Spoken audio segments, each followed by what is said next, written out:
मर्द और औरत जहां इकट्ठे होंगे एक दूसरे की तरफ अट्रैक्शन होगी, चाहे हज का सफर हो, चाहे उम्रे का सफर हो, चाहे वो फिल्म देखने जा रहे हो।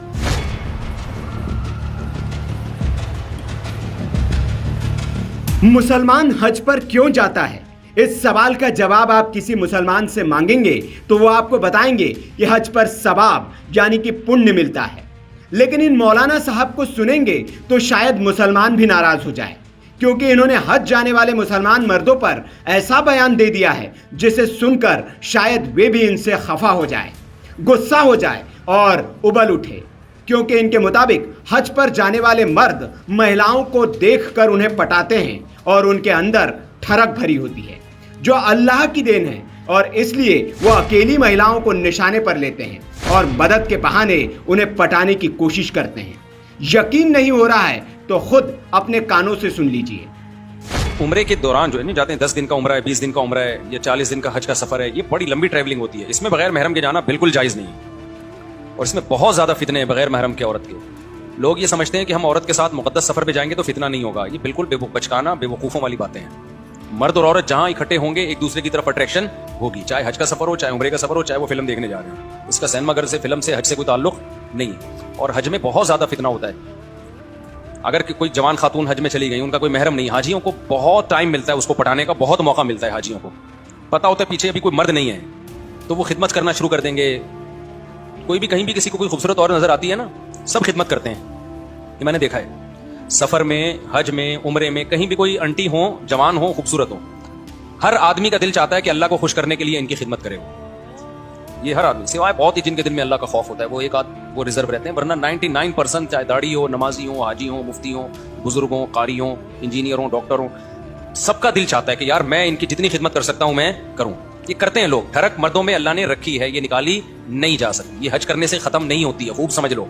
हज में कोई चीज नहीं है जिससे अंदर के मर्दानापन कम हो रहा हो। नमाज में कोई ऐसी चीज नहीं है जिससे आपके मर्दाना हार्मोन्स या टेस्टोस्टेरोन लेवल जो है वो आपका कम हो जाए, बल्कि बढ़ता ही है। तो सुना आपने, वीडियो में दिख रहे मौलाना साहब पाकिस्तान के रहने वाले हैं। इनका नाम मौलाना तारिक मसूद है। यह इस्लामिक उपदेशक है और इनकी तकरीरों के वीडियोस खूब सोशल मीडिया पर वायरल होते हैं। इनका बड़बोलापन इनकी जान के लिए भी आफत बन चुका है। यह पहली बार नहीं है जब इन्होंने इस्लाम या हज के खिलाफ ऐसे बयान दिए हो। इनकी बेबाकी पहले भी इनके गले की फांस बन चुकी है। दरअसल इन पर पहले भी इस्लाम की आलोचना के आरोप लग चुके हैं और ईश निंदा के आरोप में इनके खिलाफ प्रदर्शन भी हो चुके हैं। मौलाना तारिक मसूद पर कुरान और पैगंबर मोहम्मद के अपमान करने का आरोप लगा था, जिसके बाद वे खुद जान बचाने के लिए इधर उधर भागे थे। उन्होंने इसके बाद माफी भी मांगी, जिसके बाद ये मामला सुलझ गया। दरअसल तारिक मसूद ने एक वीडियो में कहा था कि मुसलमान नबी यानी कि पैगंबर मोहम्मद को क्यों मानते हैं जब उन्हें पढ़ना लिखना ही नहीं आता था। मौलाना मसूद इतने पर ही नहीं रुके, उन्होंने इस्लाम की सबसे पवित्र किताब कुरान में भी कमियां बता डाली थी। मौलाना तारिक मसूद ने कहा, वो शख्स जो कुरान पेश कर रहा है उसने एक शब्द भी नहीं लिखा और दूसरे से लिखवाया। मसूद ने कहा, जब कुरान की आयतें नाजिल होती थी तो नबी अपने सहाबियों को बुलाते और कहते कि लिखो। इस तरह से कुरान को दूसरे लोगों की मदद से लिखा गया। पैगंबर ने उसमें एक शब्द भी नहीं लिखा। मोहम्मद साहब खुद लिखना पढ़ना नहीं जानते थे, इसलिए दूसरों से लिखवाते थे। दूसरे लिखने वालों ने ग्रामर की गलती कर दी। हमारे नबी ने उसे ठीक नहीं कराया क्योंकि उन्हें पता ही नहीं चला कि व्याकरण की गलती कहां पर हुई है। वो अब तक उसी तरह लिखा हुआ है। इसके बाद मसूद ने कुरान की आयतें पढ़कर उसमें कथित गलतियों के बारे में बताया। इसके अलावा ये मौलाना साहब दिवाली की मिठाई पर भी विवादित बयान दे चुके हैं। उन्होंने कहा था कि गैर मुस्लिम त्योहारों में शामिल होना और दिवाली की मिठाई खाना इस्लाम में हराम है।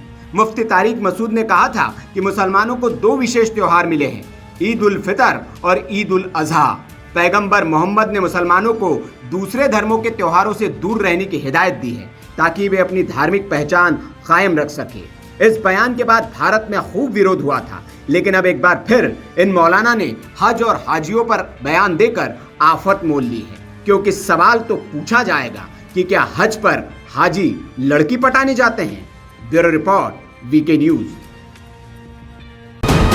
वीके न्यूज, राष्ट्र के नाम।